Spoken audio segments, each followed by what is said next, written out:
قال الله تبارك وتعالى في القرآن المجيد والفرقان الحميد أعوذ بالله من الشيطان الرجيم بسم الله الرحمن الرحيم الذين يؤمنون بالغيب صدق الله العظيم وصدق رسوله النبي الأمين الكريم ونحن على ذلك لمن الشاهدين والشاكرين والذاكرين والصابرين والحمد لله رب العالمين.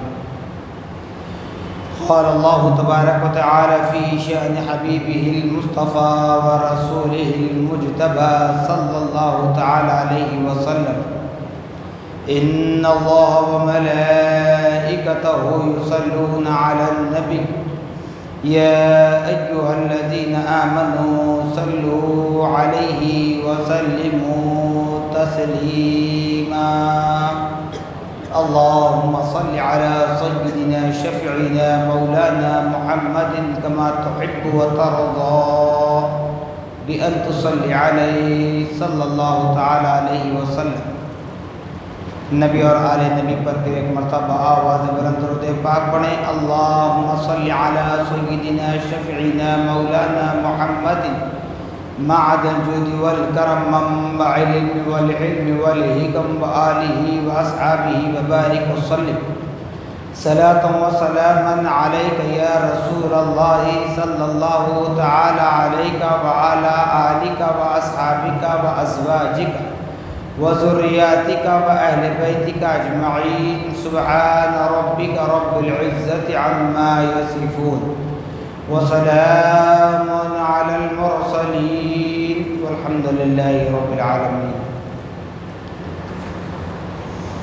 الحمدللہ تمام تعریفیں اس ذات اقدس کے لیے ہیں جو سارے عالموں کا پروردگار ہے، جس نے ساری کائنات کو پیدا فرمایا، ساری کائنات کو روزی دے رہا ہے، میدان محشر کا مالک و مختار ہے. یقیناً اس خدا رب ذوالجلال کا بڑا ہی شکر احسان عظیم ہے کہ اللہ سبحانہ و تعالی نے ہم اور آپ کو اپنے نبی مکرم رسول محتشم صاحب الاولاد باعث تخلیق کائنات فخر موجودات حضور تاجدار مدینہ حضرت محمد مصطفیٰ احمد مجتبی صلی اللہ تعالی علیہ وسلم کی امت ببرکت میں پیدا ہونے کا اعزاز بخشا. صاحبو، یقیناً اللہ رب العالمین کی بے شمار نعمتیں ہمیں مل رہی ہیں صرف اور صرف پیارے آقا محمد الرسول اللہ صلی اللہ تعالی علیہ وسلم کے نالین کے تصدق میں. اگر ہم اپنے اعمال کا محاسبہ کر لیں تو یاد رکھ لیں ایک لمحے کے لیے بھی خدا کی رحمت ہم پر نازل نہیں ہو سکتی. اگر ہم اپنے اعمال کو سامنے رکھ کر خدا کی قدرت کو سامنے رکھ کر دونوں کا محاسبہ اگر کر لیں، چونکہ اللہ پاک نے اس روئے زمین پر اپنے بندوں کی ہدایت کے لیے، اپنے بندوں کی رہنمائی کے لیے، اپنے بندوں کی گائیڈ کرنے کے لیے کم و بیش 1,24,000 انبیاء و رسول کو اللہ نے اس روئے زمین پر مبعوث فرمایا، پیدا فرمایا. لیکن ان سارے انبیاء و رسول میں اللہ پاک نے اپنی ذات کی، اپنی عزت کی، اپنے جاہ و جلال کی، اپنی شان کی، اپنی عظمت کی، اپنی قدرت کی قسم کھا کر بتلایا کہ میں جتنا پیارے آقا محمد الرسول اللہ صلی اللہ تعالی علیہ وسلم سے محبت کرتا ہوں، شاید ہی میری محبت اس کے سامنے کم ہے. یعنی نبی سے محبت کا مقام و مرتبہ اللہ نے پورا بتلایا. پھر بھی فرمایا کہ تمام انبیاء سے جو محبت کرتا ہوں ان سب میں زیادہ محمد الرسول اللہ صلی اللہ علیہ وسلم ہے۔ پھر اس کے بعد اللہ کا یہ فرمان ہے کہ وہ محبت کا نظریہ بھی کم ہوتا۔ تو اگر ہم اپنے اعمال کا محاسبہ کر لیں، اپنی محبت جتانے کا انداز دیکھ لیں، تو پھر کیا فیصلہ کر سکو گے کہ ہم نے پیارے آقا سے سچی محبت کی؟ محبت کے معاملے کی بات ہے تو دیکھیں کیسی محبت ہے۔ تمام انبیاء اور رسول میں اللہ پاک نے ان کی امتوں کو ان کے اعمال کے حساب سے جنت و دوزخ کا فیصلہ کرنے والا ہے، ان کے اعمال کے اعتبار سے ان پر رحمتیں، نعمتیں، انعامات نازل کرنے والے ہیں، اسی طریقے سے ان پر قہر بھی نازل ہوا۔ لیکن پیارے آقا محمد الرسول اللہ صلی اللہ تعالی علیہ وسلم کی امت کے لیے بتلایا گیا، اے حبیب ہم آپ کو اتنا دیں گے کہ تم راضی ہو جاؤ گے، خوش ہو جاؤ گے۔ جبکہ میرے پیارے آقا صلی اللہ تعالی علیہ وسلم طائف کے میدان میں تبلیغ کے لیے نکلے تھے۔ میں نے بارہا کہا، تبلیغ کا لفظ سن کر آج کی آپ کی اور ہماری تبلیغ سے کیمپر نہ کریں، بلکہ رسول اللہ کی تبلیغ وہ تھی، نہ کھانے کی فکر تھی، نہ پینے کی فکر تھی، نہ سونے کی فکر تھی، نہ سر چھپانے کے لیے سائے کی فکر تھی۔ طائف کے میدان میں نکلے تبلیغ کے لیے، ظالموں نے میرے نبی پر حملہ کیا۔ روایتوں میں بتایا جاتا کہ پتھروں کی بارش ہوئی، میرے نبی کے جسم اقدس پر پتھروں کی بارش ہوئی، پتھروں کی بارش۔ راویوں نے یہاں تک بتلایا کہ آپ کا جسم اقدس زخموں سے چھنی ہو چکا تھا۔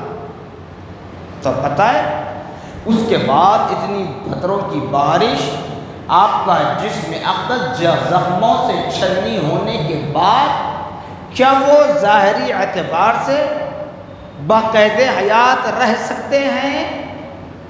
دنیاوی اعتبار سے اگر دیکھ لیں تو نہیں، لیکن خدا کی قدرت کاملہ ہے، تب بھی اللہ پاک نے نبی کی عظمت کو بلند فرمایا، نبی کی رفعت کو بلند فرمایا، نبی کی شان کو بلند فرمایا۔ تو نبی طائف کے میدان میں وہ حالت ہونے کے بعد اسی حالت میں آپ بے ہوش ہو گئے تھے۔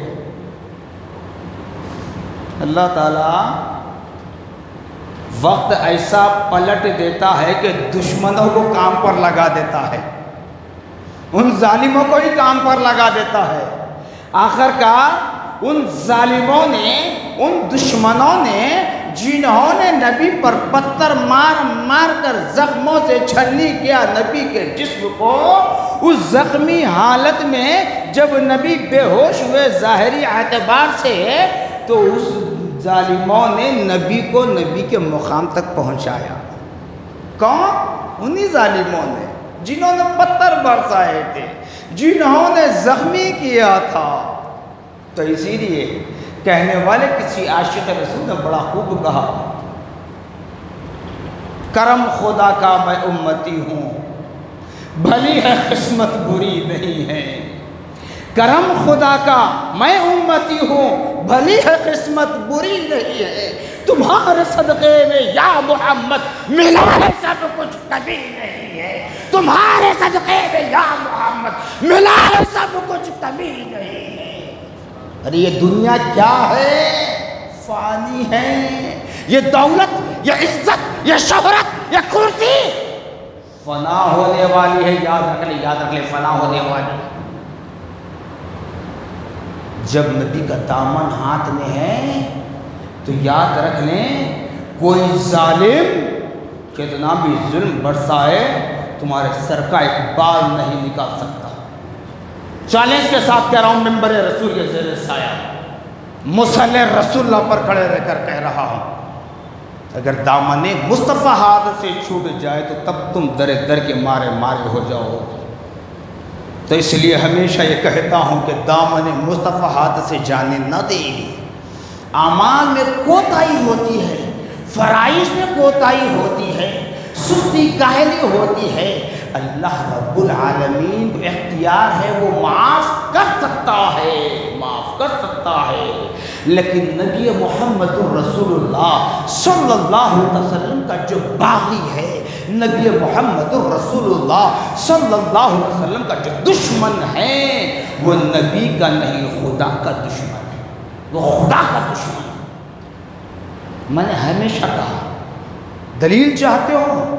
الذین یؤمنون بالغیب، کہہ رہا ہے قرآن، وہ لوگ کامیاب ہیں، وہ لوگ بمراد ہیں جنہوں نے غیب پر ایمان لایا۔ غیب سے مراد آپ دیکھ لیں، ہم اہل سنت والجماعت کو جو طنز کیا جاتا ہے کہ یہ سنی سن کر ایمان لائے، ارے بابا ہم سن کر ہی ایمان لائے، ہم نے نہیں دیکھا، ہمارے آبا و اجداد نے نہیں دیکھا۔ ارے تم کہاں خدا تک کی بات کرتے ہو؟ اگر کہوں کہیں اور نہیں، ہمارے ہی ریاست تلنگانہ، ہمارے ہی شہر حیدرآباد فرخندہ بنیاد میں جامع نظامیہ جو ادارہ ہے، اس کے جو فاؤنڈر ہیں حضرت انوار اللہ فاروقی رحمۃ اللہ علیہ، جن کا وصال ہو کر 110 سال ہو چکا ہے۔ اب بتا لیں اتنے مصلی حضرات جتنے ہماری مسجد میں آتے ہیں، ان میں سے کس نے دیکھا؟ ان میں سے کس نے دیکھا؟ جب ان کو نہیں دیکھے تو کہاں چلے خواجہ معین الدین چشتی کو دیکھنے کے لیے، کہاں چلے غوث اعظم کو دیکھنے کے لیے، کہاں چلے حسن بصری کو دیکھنے کے لیے، کہاں چلے امام حسین کو دیکھنے کے لیے، کہاں چلے حسن مجتبیٰ کو دیکھنے کے لیے، کہاں چلے علی شیر خدا کو دیکھنے کے لیے، کہاں چلے عثمان غنی کو دیکھنے کے لیے، کہاں چلے فاروق اعظم کو دیکھنے کے لیے، ارے کہاں چلے صدیق اکبر کو دیکھنے کے لیے؟ تو پھر کہاں سے نبی و خدا کا پتہ ملے گا؟ نبی و خدا کا پتہ ملے گا انہی اولیاء اللہ کے طفیل میں، انہی اولیاء کی جوتیوں کے صدقے میں۔ خدا را اے ایمان والو، اپنے ایمان کا تحفظ کرو، اپنے عقیدے کا تحفظ کرو۔ یاد کرو، سوشل میڈیا آپ دیکھ رہے ہیں، وابستہ ہیں مسجد اقصیٰ کے محافظین، وہ فلسطینی بچے جو شہید ہو رہے ہیں، ان کی زبانوں پر ماں باپ کا نام نہیں آ رہا ہے۔ آپ دیکھ لیں ان کی زبانوں پر یا رسول اللہ کے نعرے بلند ہو رہے ہیں، یا رسول اللہ کے نعرے بلند ہو رہے ہیں۔ کیوں؟ اس لیے کہ جب رسول اللہ ہمارے نگہبان ہو جائے، کوئی ہمیں کچھ نہیں کر پاتا۔ باوجود اس کے اگر وہاں پر ظلم ہو رہا ہے تو یہ اللہ کی مرضی و منشا ہے، اللہ کیا چاہتا ہے ہمیں نہیں معلوم، مگر ہم ان کے لیے دعا تو کر سکتے ہیں نا۔ یہ تو طنز نہیں کر سکتے کہ پھر جب نبی تمہارے نگہبان ہے تو پھر وہاں پر ظلم کیوں ہو رہا ہے؟ تو پھر کہوں گا ارے بڑے سے بڑا ڈاکٹر، بڑے سے بڑا سرجن بھی مر رہا ہے، جب تمہارے گھر سرجن ہے تو تمہارے گھر میں موت کیوں ہو رہی ہے؟ معصوموں کو اگر بہکانے کی سازش رچاؤ نا کہ نبی نگہبان ہے، نبی کے وسیلے سے تمہاری نجات ہے، دنیا میں بھی، دین میں بھی، خبر میں بھی، میدان محشر میں بھی، تو اس طرح کیوں مارے جا رہے ہیں؟ جس طرح میرے نبی کے دندان مبارک جنگ احد میں شہید ہوئے تھے، تو کسی نادان نے کہا تھا جب نبی کو معلوم تھا تو جنگ احد کے میدان میں گئے کیوں؟ ارے نادان، اگر میرے نبی نہ جاتے تو فتح کہاں سے ملتی؟ تو اسی لیے دنیاوی مثال دے کر بتا رہا ہوں، بڑا بڑا سرجن تمہارے گھر، بڑے سے بڑا ڈاکٹر تمہارے گھر، پھر موت کیوں ہو رہی ہے؟ وہ مرض میں مبتلا کیوں ہیں؟ وہ کینسر کا پیشنٹ کیوں ہیں؟ وہ بلڈ پریشر کا پیشنٹ کیوں ہیں؟ وہ ہارٹ کا پیشنٹ کیوں ہے؟ بتاؤ۔ تقدیر بھی تو کوئی معنی رکھتی ہے، وسیلہ اپنی جگہ مسلم